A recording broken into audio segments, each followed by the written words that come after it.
Mega DSC 16,500 పోస్టుల్లో మనకి 2,000 పోస్టులు పైచిలుక ఉన్నాయి. గిరిజన యువతకి 2,000 పోస్టులు పైచిలుక ఉన్నాయి కాబట్టి మీరంతా సంయమనం పాటించండి.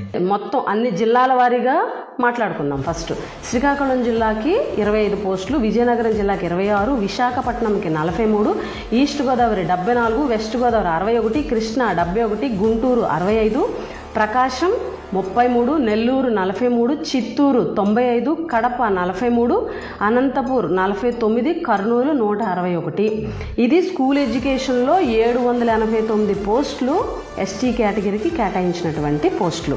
అలాగే ఏపీ మోడల్ స్కూల్ వచ్చి 15, అలాగే జ్యోతిరావు పూలే స్కూల్స్కి వచ్చి బీసీ వెల్ఫేర్ వచ్చేసి 14, అలాగే AP REIS 14, AP tribal welfare residential schools 92, అలాగే social welfare 22, AP tribal welfare ashram school 56, అలాగే డిఫరెంట్ లేబుల్ స్కూల్స్ 3, అలాగే జూనల్ వెల్ఫేర్ 1.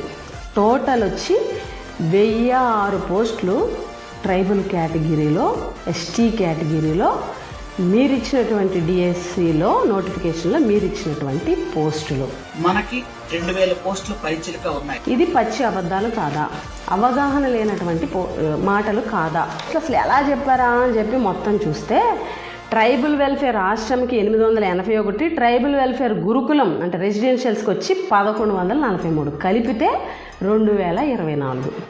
అంటే ట్రైబల్ ఇన్స్టిట్యూట్స్లో వచ్చిన పోస్టులని గిరిజన యువతకు వచ్చిన పోస్టులుగా ఇవి చెప్పేస్తున్నారు. ఇన్స్టిట్యూట్స్ ట్రైబల్ ఇన్స్టిట్యూట్సే, కానీ కేటగిరీస్ అనేవి ఆల్ కేటగిరీస్ ఉంటాయన్న అవగాహన కూడా మంత్రి గారికి లేకపోవడం దురదృష్టకరం.